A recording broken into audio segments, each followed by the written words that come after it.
College softball season just about set to get underway. The Liberty Lady Flames already in full swing as practice resumes today, and we're visiting now with the head coach of the Lady Flames, Dot Richardson. February 10th is quickly approaching, and the team will be down in Florida playing some tough competition. What are you doing to get these girls ready to go?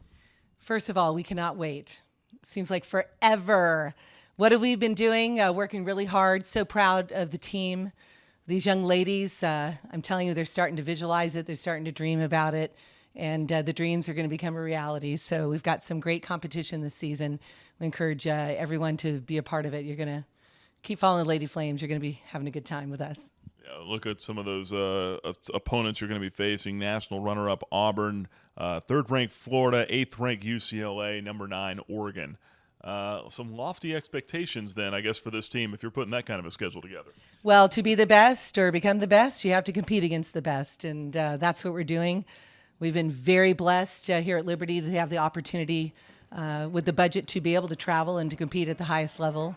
But yes, playing UCLA, my alma mater, and Oregon and University of Florida, Auburn has asked us to play them twice, which is a huge compliment. We're playing Tennessee as well, North Carolina State, Syracuse. We can go on, but I tell you, it's time, and we've been doing every year trying to challenge ourselves. And you know, this year I think we're going to have a lot of fun and be very competitive. You hit on the UCLA game. Is that going to be a little bit special for you coaching against your alma mater? Absolutely. UCLA has been after me to get out to the West Coast before now, but I wanted to get out there when I knew we had a solid team that it would be a lot of fun to compete with them. When you look at the preseason ranking, second in the Big South this year, you set a school record for conference wins with 16 last year. What are your expectations as far as the conference goes? Well, with the conference, it's been really fun this year because we're not focusing on winning or losing. You know, our focus is on the process. And our players have bought into that. It's really about mentally being resilient, confident in yourself as an individual, but also as a team collectively.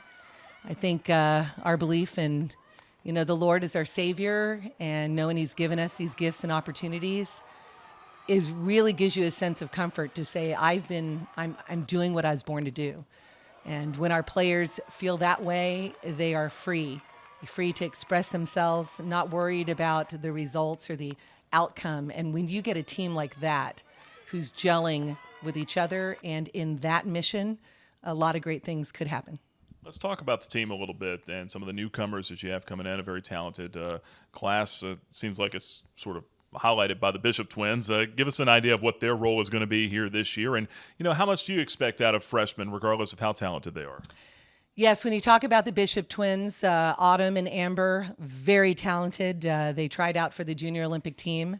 They have got what it takes, and I think the biggest thing that they have is a strong work ethic, and it is contagious. With the entire team, they've just embraced what those two are exemplifying, and it's really taken a hold of this team. Emily Sweat right now is out on the field. I'm looking, and she's just putting in extra work. That's been the big difference this year. We have players, no matter what year they are at, putting in extra time. And when you do that, you're going to see them improving a lot. Liz is going to have a great, opportunity in the pitching circle to show something different than whatever other pitchers have.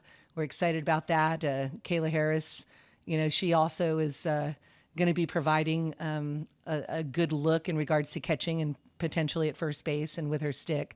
But I can go on and on. What's really been great is to see that every year our sophomores are now a lot more matured, which is a natural thing that happens from a freshman to a sophomore, but also just as individuals, that maturity level as an athlete, as a student athlete. You can see it in the classroom.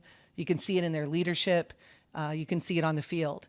Our juniors, from when we first had them, we only have one senior this year, is a redshirt senior, Kenzie Friesen, and she has come a long way as well, pitching, and she'll be seeing a lot more action than she did last year as well. So I can just, I love them all. It looks like they love each other as well and are in it and all in. And when that happens, great things, are to follow.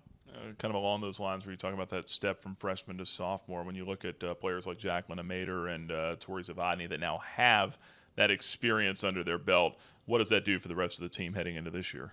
Well, again, our sophomores and juniors are having to play that role as seniors since we only have one with Kenzie. But you're right. When you look at Sarah Robertson, is just, on fire.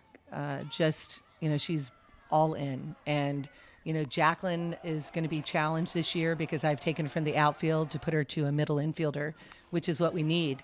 And she has embraced that. It took her a long time to accept it because her whole life she's been an outfielder. And now she's like, I'm in college as a sophomore and I have to learn to play shortstop and second base. But, she's now accepting that role and we'll see how that plays out. But you're right. You have to have leadership. And leadership, it doesn't matter what class you're in. There has to be those individuals that step up. And when everyone looks and sees that and says, I want to be like her, or she's all in, it's okay for me to be all in. And that is what makes a difference on a team, and we're there. One last thing here, looking at the pitching, Julia DiMartino, Big South All-Conference first team last year, and set program records in wins, shutouts, no-hitters, strikeouts. Did I leave anything else out? I don't think so. Then also Chase Cassidy as well. Do you feel like you kind of have a luxury of knowing what to expect with your pitching staff heading into this year? Well, obviously, when you think of Chase Cassidy as well as Julia DiMartino last year as freshmen, we really don't know what you're going to get as freshmen.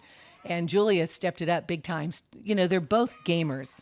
I expect more from Chase Cassidy. I believe in her, and she's now believing in herself. So when that happens, good things happen.